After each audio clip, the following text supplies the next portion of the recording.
am so happy to be here. How are you all doing? Woo!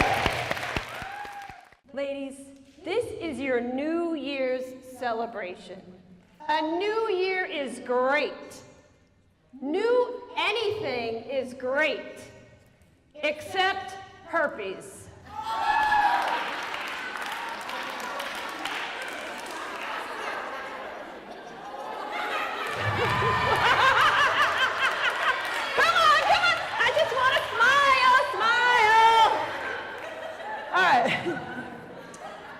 That is a new you can't give back.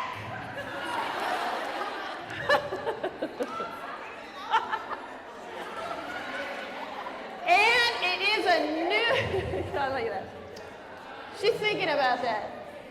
And it is it's a new that keeps on giving. She said.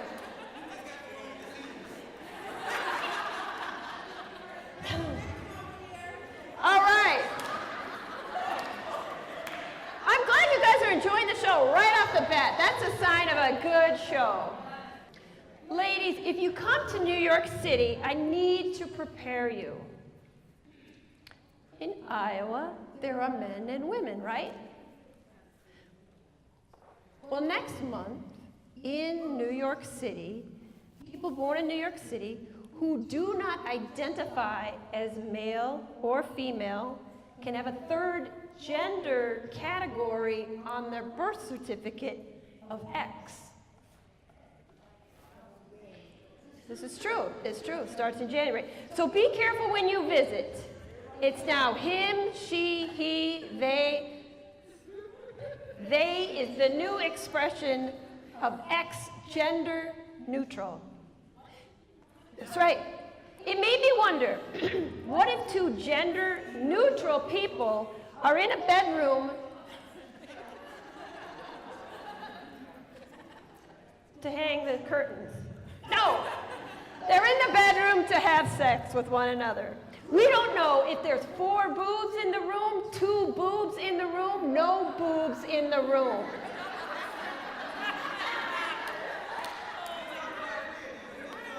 All we definitely know is that there are 2 assholes in the room. There's a big laugh. Do something creative to get the crap out.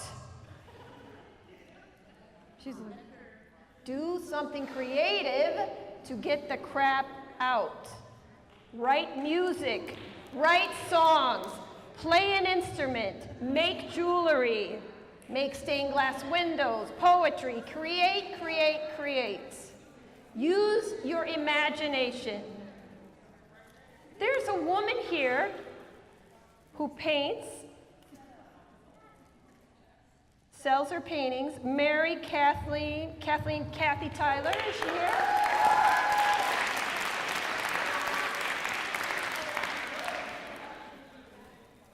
She's a reader, she's an artist, she's a pianist, she's worked as a court reporter, she's accumulated degrees while she's been here. Last year, she raised $6,000 for religious organizations by selling her paintings. Yes.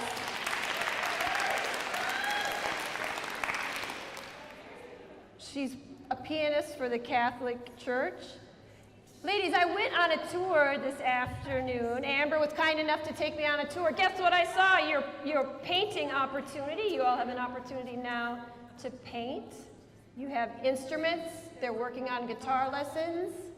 The point of the story is, if she can do it, Kathleen, and I can do it, you can do it. So create, create, create. Number 3, do something for somebody else. Because somebody always has it worse than you do. Do something to lessen someone's burden. Oh, Muffy, what can I do? I'm going to give you one tip. Smile. There have been studies where someone they had a plan to hurt themselves. Someone smiled at them, and just the smile made the difference. They didn't hurt themselves. And guess what? Smiling helps you. You feel better. So smile, smile, smile. Out of my life challenges, I wrote 2 books, a children's book and a book I am giving you tonight.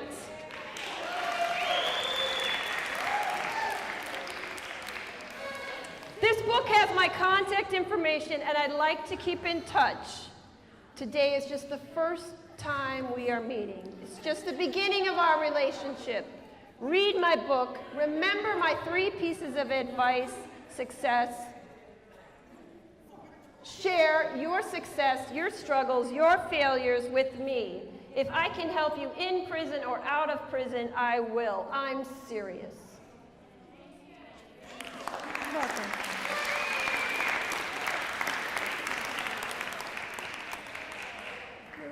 This October, I got remarried for the 3rd time.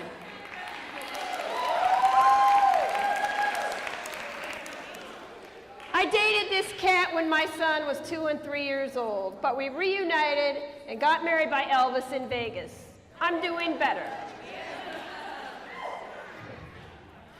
My husband's doctor called me the other day and told me he had to give my husband a shot in the neck due to a large, excruciating pain he had been experiencing.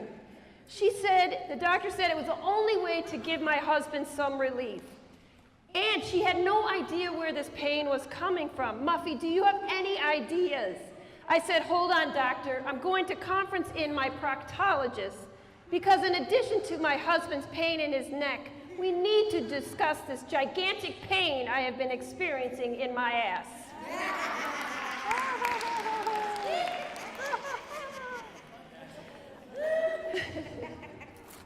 All right, I'm just going to read some of the lessons out of this book. Ladies, this book, you all right? This book came after I survived a terrorist explosion in New York City.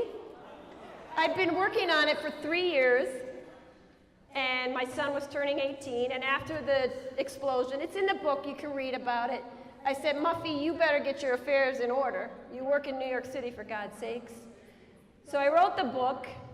Still have to get my affairs in order, but that's another story. On the back is my contact information, but I want to read some of the most important lessons, and then I'm going to do one more bit that I did at the Apollo, and then we're going to have questions and answers. Number 19. So there's 26 lessons.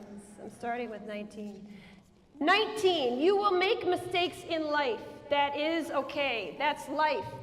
Learn from your mistakes and move on and try not to repeat them. Everybody makes mistakes, but not everyone learns from them.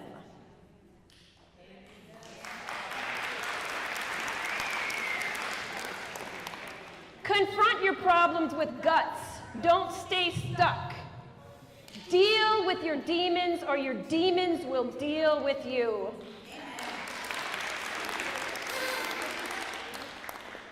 Live in truth. Don't live in denial. If there is a problem, get to the root cause.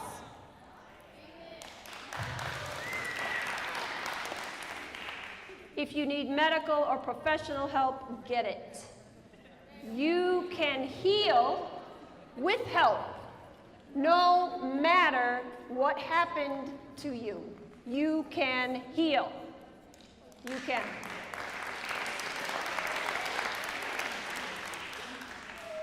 Three and 4. These are the last 2 I'm going to read. 3, don't do what people want you to do. Do what is best for you.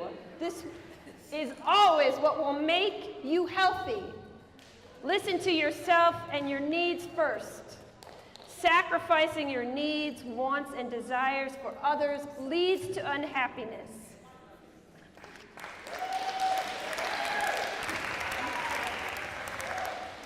The truth that most people don't understand is that you can create your own reality and life. If you ask the universe for something and work towards it, it will happen. You don't know when, But if you have no fear and only have belief in yourself, your goals and your dreams, it will happen. The right people and things and ideas will come into your life. It will happen exactly when it's supposed to happen. Along this journey, be able to change and adjust, learning as you go. Your dreams and goals will change. The point is for you to never give up, never stop. Rest if you must, but don't you quit. Ladies, me being here today, right now in front of you, is an example of that. I have been working for 1 year asking prisons across the country, prisons and jails, to come and speak. This is the first opportunity that I have had.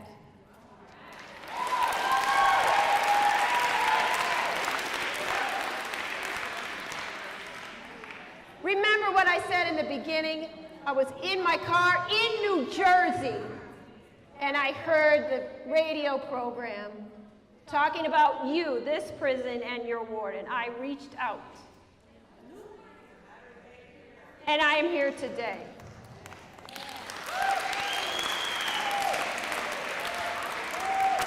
All right.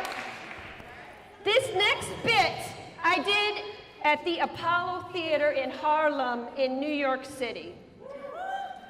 The Apollo Theater is a black theater, so I fit right in, right? That's a joke. It's one of my dreams to perform at the Apollo because Richard Pryor is my favorite comedian. He's a blue comedian, I'm a blue comedian. Blue comedy is sexual, swearing, you know, the really fun stuff. But I'm cleaning up my act. And another one of my goals, like I told you, is happening right now. So I have cleaned up my act in order to come to prison.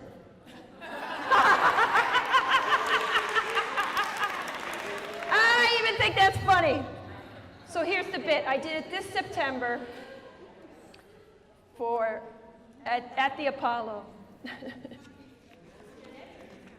Hello, I am comedian Muffy, and I am done with dating.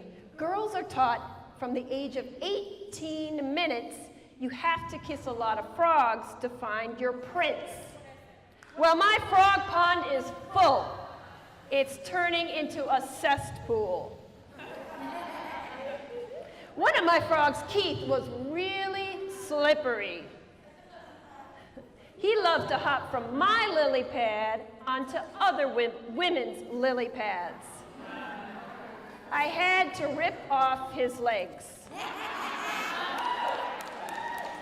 Next was Tony the bullfrog, bull about mob ties, high-paying jobs, and Swiss bank accounts. I tore out his tongue. No more bull. The next frog, George, croaked. Don't worry, it was natural causes. At least frog Walter told me ahead of time about his warts before trying to hop onto my lily pad. He left with all his pieces. What am I going to do with my pond full of frogs? I know, frog legs for everyone. Thank you.